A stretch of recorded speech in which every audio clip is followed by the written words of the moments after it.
Assalamu alaikum, my dear students. Hope you all are fine and safe at home. Take utmost care of yourself in these days. Drink ample amount of water so that you will be keeping yourself hydrated.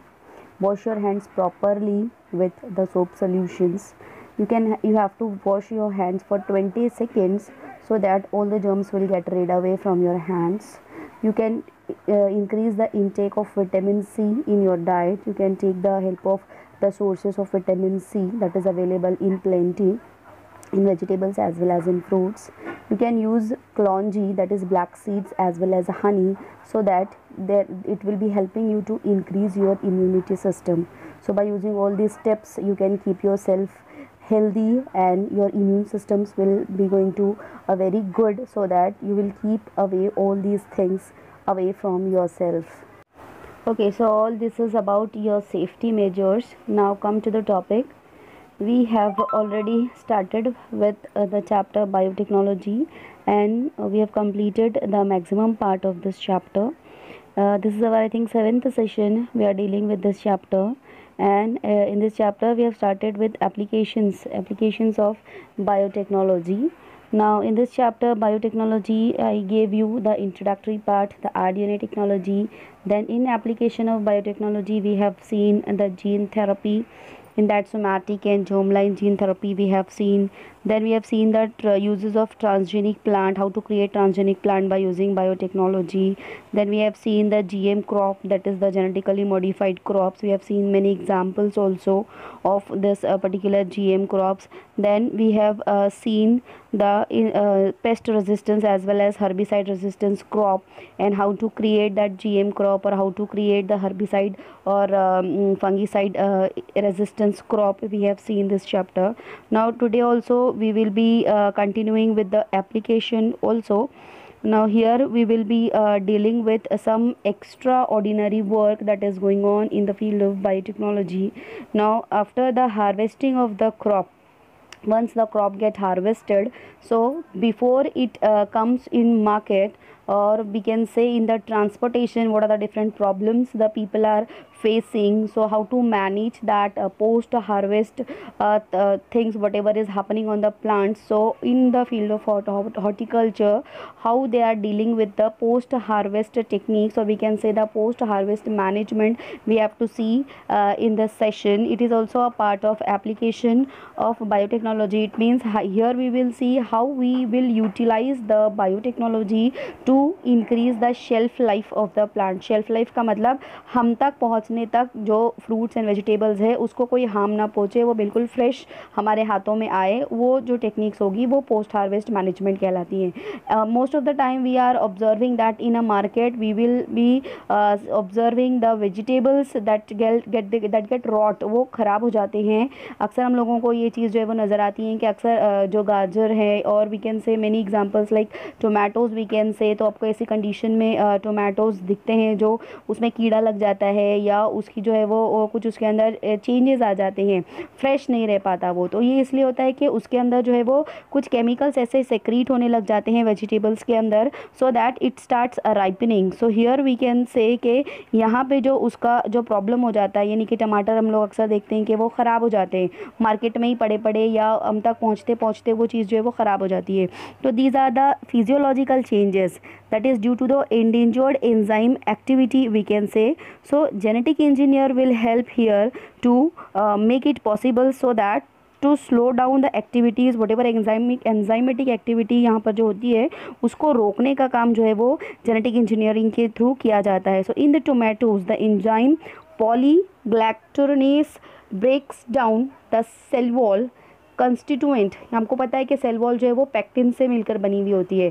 तो ये pectin it leads the softening of fruit during ripening. जैसे ही fruit पक के तैयार हो जाता है, pectin की मौजूदगी की वजह से वहाँ पे राइपनिंग का प्रोसीजर जो है वो शुरू हो जाता है. दस द फ्रूट्स आर ईजिली ब्रूसीड्स यानी कि उसके अंदर जो है वो डैमेज उसके अंदर डैमेज होना शुरू हो जाता है, जिसमें हम लोग बोल सकते हैं कि शिपमेंट के दौरान, या हम लोग बोल सकते हैं कि उसकी ट्रांसपोर्टेशन के दौरान वहाँ पे जो है वो उसकी वो ख़राब होने लग जाते हैं.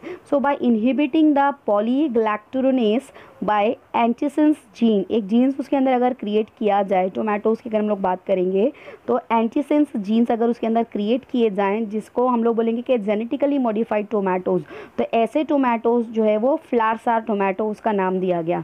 तो these flowers are tomato can remains on the vine until mature and be transported in the form in the solid state. तो अगर हम लोग जेनेटिकली मॉडिफाइड टोमेटोज जैसे कि फ्लावर्स टोमेटो अगर हम लोग क्रिएट कर देते हैं, या उसके अंदर ये जीन एंटीसेंस जीन्स हम लोग उसके अंदर क्रिएट कर देते हैं, तो उसकी वजह से उसकी शेल्फ लाइफ बढ़ जाती है, और हम तक पहुंचने तक भी वो जिस कंडीशन से उसको फार्म से निकाला गया उस कंडीशन में ही वो हम तक फ्रेश हालत में वो हमको सर्व किया जाएगा.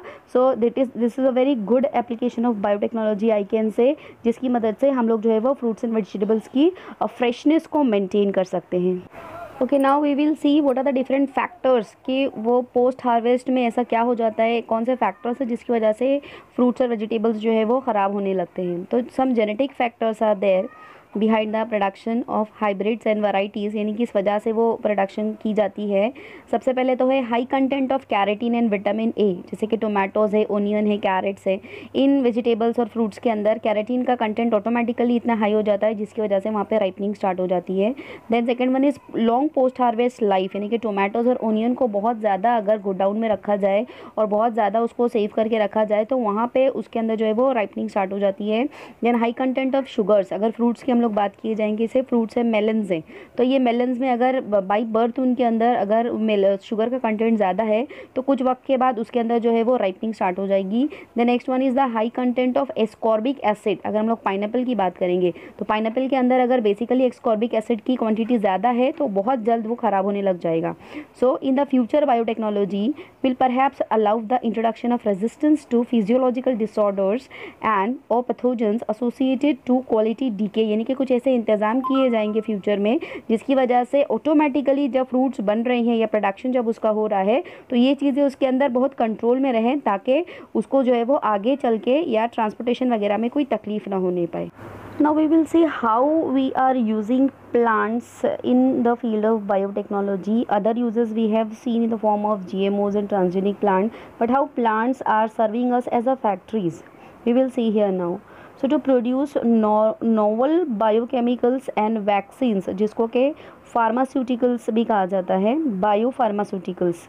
Now these biopharmaceutical or we can say plants are potential factories or bioreactors for high valuable biochemicals, जैसे कि starch, sugar, lipid, proteins and products like fine chemicals, जैसे कि परफ्यूम्स है, एडिसिव कंपाउंड्स है, as well as industrial lubricants है, और the biodegradable plastic and even renewable energy crops to replace fossil fuels. तो ये सारी चीज़ें जो है हमको प्लांट्स के थ्रू मिलती हैं. प्लांट्स के थ्रू हम लोगों को ये सारा डेटा जो है वो अवेलेबल होता है, जिसको हम लोग आगे बायोफार्मास्यूटिकल एजेंट्स को क्रिएट करने के लिए इस्तेमाल कर सकते हैं.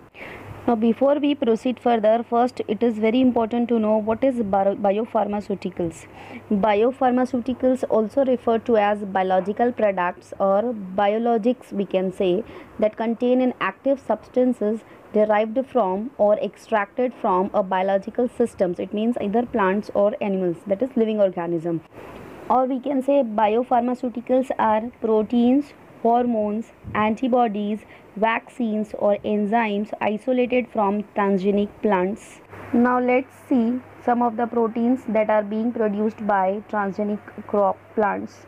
The very first one is the human growth hormone, with a gene inserted into the chloroplast DNA of the tobacco plant. By applying method of biotechnology, they have created the human growth hormone with the help of tobacco plant. On the tobacco plant they have applied all the techniques of biotechnology, and then they have extracted the human growth hormone from that particular tobacco plant.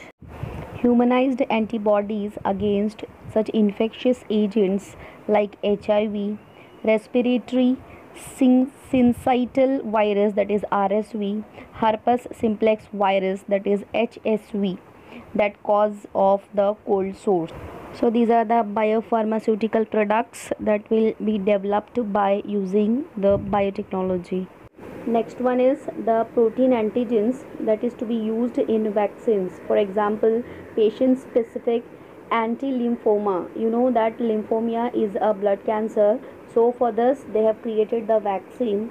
Now the B cell lymphoma are clones of malignant B cell expressing on their surface a unique antibody molecule. तो इसका इस्तेमाल करके they have created the vaccine that will be using as a patient specific lymphoma vaccines. So by using this vaccine we can treat the patients that are suffering from B cells lymphoma. So this is a very good, we can say, vaccines for the cancer patients. Apart from this, many novel products have been commercially exploited for their products. Among that, the very good example is super glue. It is a product that is produced by tobacco plants with genes encoding for powerful adhesive protein. From the tobacco plant they have extracted the gene that will be coding for the quality of the adhesion, sticky quality को, sticky जो proteins उसके अंदर होते हैं, they have used that protein that enables marine mussels to stick to rock. It will be especially valuable as a biochemical glue for body repairs during surgeries. So in the field of medicine we can say this super glue they are using, so that by using this they are giving the good repairs for the purpose of surgery. So tobacco plant का इस्तेमाल करके they have created super glue that is a very helpful measures we can say in the field of medicine. Next is the transgenic plant containing oil encoding gene from marine algae. It produces oil that has a nutritional value that will be similar to cod liver oil. It means जितनी essential property cod liver oil में होती है, इस marine algae के अंदर जो gene होता है that is coding for the encoding gene from marine algae oil के लिए जो encode करता है gene, उस gene को extract करके they have created such a oil we can say that is equivalent to the cod liver oil. Now after observing these examples you might have understood that how plants are using as a factory in the field of biotechnology, because by using plant sources only they are creating such a wonderful things that will be useful for the betterment of mankind. You might have heard that people are frequently suffering from malaria. So this remedy is also available in the field of biotechnology. By using plant source they have created the anti-malarial drug. Plant antimycin का इस्तेमाल करके they have created the anti-malarial drug, so that patient will get rid away very soon with the help of this anti-malarial drug. So there is a plant source, the name of the plant is artemisinin. By using this plant artemisinin, that is also called as artemisia or sweet wormwood, so by using this plant they applied all the techniques of rDNA technology. The gene that is responsible for anti-malarial ability, उस gene को extract किया जाता है, and after applying the rDNA technology इस gene का इस्तेमाल करके anti malarial drug तैयार की जाती है. So after the formation of this drug it is very ease we can say for the malarial patient. Long term treatment जो होता था उसकी बजाय सिंपली अगर हम लोग ये एंटी मलेरियल ड्रग का इस्तेमाल करेंगे तो बहुत हद तक जो है वो पेशेंट को रिलीफ मिलेगा. So we can say it is a very good invention in the field of biotechnology और in the field of specifically biopharmaceutical for the betterment of mankind. Now in biopharmaceutical there is one more example of a plant that is called as opium poppy. Let me tell you something special about this plant, that this plant is also called as natural yeast. जो bakers east हम लोग use करते हैं इन अवर kitchen, तो वो east हम लोग बोल सकते हैं कि इस प्लांट के एक्सट्रैक्शन से भी हम लोग प्रिपेयर कर सकते हैं, और we can say it is a natural yeast. तो इस प्लांट ओपियम पॉपी का इस्तेमाल बायोटेक्नोलॉजी में बहुत इफ़ेक्टिवली किया जाता है to create the pain killers. Yes exactly, pain killers का इस्तेमाल किया जाता है. So this is the inflorescence and the after the fertilization ये पॉपी का बल्जिंग पार्ट जो आप देख रहे हो, वो उसका थैलामस जो है वो इतना बल्जिंग पोजीशन अक्वायर कर लेता है, और इसके अंदर जो उसका सेक्रीशन होता है, इस सेक्रीशन का इस्तेमाल करके बायोटेक्नोलॉजी में इसके एक्सट्रैक्ट यूज़ करके पेन किलर्स, और we can say long term pain killers जो पावरफुल होते हैं, बहुत ज़्यादा मोर पावरफुल पेन किलर्स हम लोग जो है वो बना सकते हैं. So the genetically engineered opium poppy plant, normal Poppy plant नहीं बल्कि पॉपी प्लांट का इस्तेमाल करके, जेनेटिक इंजीनियरिंग का इस्तेमाल करके ओपियम पॉपी के अंदर इतनी इन्हांस क्वालिटीज़ क्रिएट की जाती है जो जीन्स रिस्पॉन्सिबल होते हैं that is to relieve the pain, तो वो एक्सट्रैक्ट किया जाता है from this opium poppy plant, और जेनेटिकली इंजीनियरिंग तरीके से पावरफुल पेन किलर्स यहाँ पे, जिसको ओपिएट्स कहा जाता है, तो ये ओपिएट्स यहाँ पे बनाए जाते हैं. So by utilising the field of genetic engineering we can say, so genetically engineered opium poppy plants produce किए जाते हैं to create the powerful pain killer. They are following a proper procedure, जहाँ पे जो ओपियम के plant के जो bulging part होता है वहाँ से उसका raw opium they are collecting, and then after preparation of opium tincture they are genetically modifying it, and after utilizing the raw opium genetical engineering का इस्तेमाल करके वहाँ पे जो है वो एक ड्रग तैयार किया जाता है. बहुत सारे पेन किलर्स जैसे कि मॉर्फाइन है, कोडाइन एंड देन नार्कोटाइन, ये सारे एक्सट्रैक्ट का इस्तेमाल करके बाद में जो है वो पेन किलर्स तैयार किए जाते हैं. बट ये ज़्यादा इंडिया में पॉपुलर नहीं है बिकॉज़ इसके बहुत सारे साइड इफ़ेक्ट्स भी होते हैं. जो भी पेन किलर इस ओपियम पॉपी से बनता है उसके बहुत ज़्यादा साइड इफ़ेक्ट्स भी होते हैं, तो इसलिए इंडिया में इस चीज़ को ज़्यादा प्रेफर नहीं किया जाता. But outside the India in foreign countries it is very popular pain killer, we can say very powerful pen killer. Now the last one is the transgenic plants producing edible vaccines. Genetically altered plants can provide protection to infectious diseases. Plant products acting as vaccines would be inexpensive to produce and thus can easily be made available in developing countries. By using edible vaccine, we may treat the disease और we can say the infectious disease. इससे पहले भी हम लोग जो है वो edible vaccines के बारे में पढ़ चुके हैं. That is by utilising the techniques of biotechnology we can create the edible vaccines by using transgenic plants. So ये जो edible vaccines होंगे, say for example potatoes, tomatoes, banana, soya bean, alfalfa and many cereals. So they are the most common food proposed for edible vaccine delivery. It means that simply when people will eat such kind of food material or the fruits or the vegetables, so they may get protection from such infectious diseases. So these are also called as edible vaccines. So biotechnology का इस्तेमाल करके we can utilize such kind of good things from plant. So it is also utilized as a factory. It means that from plant we are getting good sources, और उसके अंदर जो essential nutrients है, उसके अंदर जो असेंशियल बाई प्रोडक्ट्स हैं, वो हम लोग इस्तेमाल करके वहाँ पे एडिबल वैक्सीन्स बना सकते हैं. So say for example in a plant from the leaf extract we may create the transgenic leaf disc, and after utilizing that plant part by the biotechnology methods we may create the edible vaccine. It means that simply when person will eat that carrot, तो वो एक simple carat खाने से उसके अंदर जो है वो बॉडी के अंदर इतनी इम्यूनिटी उसकी स्ट्रांग हो जाएगी, और that carrot will work as edible vaccine to treat with some infectious diseases.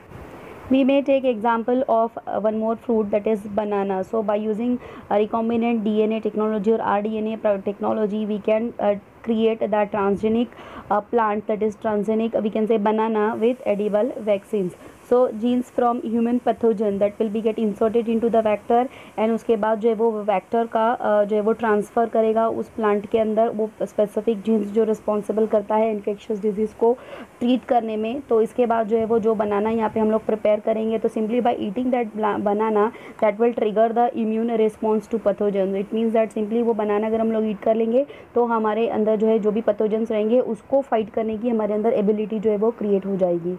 Same way we can take the example of soybean also, that is vaccine we can create by using the seeds of soybean. So by using complete rDNA technology हम लोग same procedure follow करेंगे and ऐसे soybean हम लोग create कर सकते हैं that will be working as an edible vaccine. Now this was about the plant. Now let's see how animals we can utilize in the field of biotechnology. We can create transgenic animals too. Yes, it is correct. It is true that we can create the transgenic animals by using biotechnology. Many transgenic animals such as mice, rats, rabbits, sheep, cow, fowls, fish, they have been produced through rDNA technology. The term transgenic animal refers to an animal in which there has been a deliberate modification of the genome, the material responsible for inherited characteristics. In contrast to spontaneous mutation, foreign DNA is introduced into the animal using a recombinant DNA technology and then must be transmitted through the germ line so that every cell, including germ cell of the animal, contain the same modified genetic material. In last lecture we have seen about the gene therapy. Over there we have seen the two types, germline gene therapy and somatic gene therapy. So here we can use the germline gene therapy, so there we can utilize the somatic cell of the particular organism. उस organism के अंदर हम लोग जो है वो foreign DNA introduce कर सकते हैं by using rDNA technology. Then उसके अंदर जो रिक्वायर्ड कैरेक्टर्स हमको चाहिए, से फॉर एग्जांपल अगर हम लोगों को मिल्क की क्वांटिटी बढ़ानी है एनिमल के अंदर, तो से फॉर एग्जांपल एक काव है और उसकी हमको जो है वो मिल्क की क्वालिटी हमको बढ़ानी है, तो उस कंडीशन में हम लोग एग्जांपल ले सकते हैं कि एक काव ऐसी है जिसकी जो है वो मिल्क की क्वालिटी बहुत ज़्यादा है and the second one is having very good immune system. तो यहाँ पे हम लोग जो है वो मिल्क की क्वालिटी बढ़ाने के लिए एक काव के अंदर से वो जीन हम लोग निकाल सकते हैं जो कि मिल्क प्रोडक्शन के लिए इंपॉर्टेंट होता है। तो इस तरीके से जो है वो हम लोग ट्रांसजेनिक एनिमल क्रिएट कर सकते हैं। Whatever genes of our choice we may manipulate that gene and we can prepare that in the laboratory. So इस तरीके से जो है वो ट्रांसजीन हम लोग इंजेक्ट कर सकते हैं into the egg of the animal. So जैसे ही वो एग में हम लोग इम्प्लांट करेंगे तो वो एग जो है वो उस चीज़ को एब्जॉर्ब करेगा एंड उसके बाद वहाँ पे जो है वो it means it will be acting as a surrogacy technique. आप लोग जो है वो 10th स्टैंडर्ड में ऑलरेडी पढ़ चुके हैं। तो इस तरीके से यहाँ पे जो है वो जो ट्रांसजीन एनिमल अभी यहाँ पे बनेगा उसके अंदर मिल्क की क्वालिटी इतनी अच्छी होगी जितना कि प्रोडक्शन हम लोग मिल्क का चाहते हैं। तो इस तरीके से बायोटेक्नोलॉजी का इस्तेमाल करके हम लोग डीएनए मैनिपुलेट करके rDNA टेक्नोलॉजी का इस्तेमाल करके ट्रांसजीनिक एनिमल्स भी क्रिएट कर सकते हैं successfully for the betterment of our agricultural field. Apart from this, for many more other purposes, we can utilize animals in the field of biotechnology. We can create transgenic animals for other purpose also. A wide list is there, एक बहुत लंबी list है जिसके through हम लोग जो है वो देखेंगे कि कैसे हम लोग एनिमल्स का इस्तेमाल करते हैं। So a representative but non-inclusive list of purpose for which transgenic animals have been used indicate the wide-ranging application of this biotechnology. So we will see this one by one. The very first one is in the field of medicine. In medical research, transgenic animals are used to identify the functions of specific factors in complex homeostatic system through over or under expression of modified gene, that is the inserted transgene. So in the field of medicine we can say हम लोग बहुत आसानी से animals के ऊपर experiments करते हैं। आपको तो ये बात पता ही होगी कि वट एवर मेडिसिन जो भी रिलीज़ होती है पहले उसको एनिमल्स के ऊपर टेस्ट किया जाता है। तो इसलिए वहाँ पे जो है वो ट्रांसजेनिक एनिमल्स क्रिएट करना ज़रूरी होता है। In toxicology as responsive test animals, जिसको बोलते हैं डिटेक्शन ऑफ टॉक्सिन्स, जो मैंने बताया आपको, टॉक्सिन्स को डिटेक्ट करने के लिए भी वहाँ पे एनिमल्स का इस्तेमाल किया जाता है।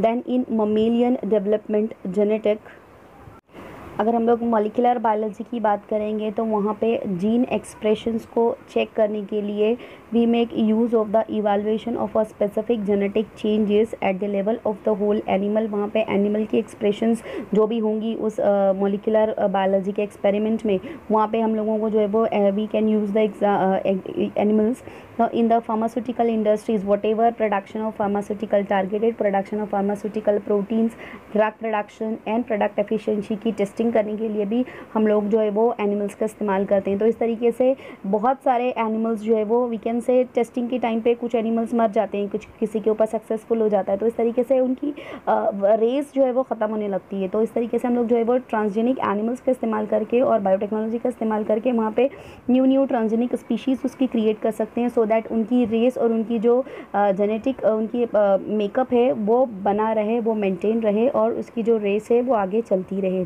ना। इसके अलावा भी बहुत सारे यूजेस हैं एनिमल्स के जिस पे हम लोग जो है वो बायोटेक्नोलॉजी का इस्तेमाल करके उसके यूटिलाइज़ कर सकते हैं। In biotechnology as producers of specific protein we may utilize animals. Then we may create genetically engineered hormone to increase milk yield, milk production, genetic engineering of livestock, and in aquaculture affecting modification of animal physiology or anatomy, cloning procedures to reproduce specific bloodlines, etc. You might have heard in your lower classes where you have studied about animal husbandry. आपने पढ़ा होगा बहुत सारी animal की varieties के बारे में, डांगी, दीवानी, खिलारी, ये बहुत सारी जो है वो एग्जांपल्स हैं ट्रांसजेनिक एनिमल्स की। आपने पढ़ा होगा एनिमल हस्बेंड्री में, आपने ये नाम सुने होंगे, डांगी, खिलारी, दीवानी, ये ट्रांसजेनिक एनिमल्स और we can say specially cows की वैरायटीज़ के नाम है जिनको क्लोनिंग के थ्रू और we can say transgenic animals ये कहलाते हैं। क्लोनिंग पर्पज़ के लिए इसका इस्तेमाल किया जाता है और क्लोन करके ये एनिमल्स को क्रिएट किया जाता है। आपने सुना होगा Dolly, that is a sheep, जो एक क्लोन था, सबसे पहला जो क्लोन बना जेनेटिक इंजीनियरिंग का इस्तेमाल करके बायोटेक्नोलॉजी में, दैट इज़ द डॉली। तो वो भी एग्जांपल हम लोग यहाँ पे ले सकते हैं।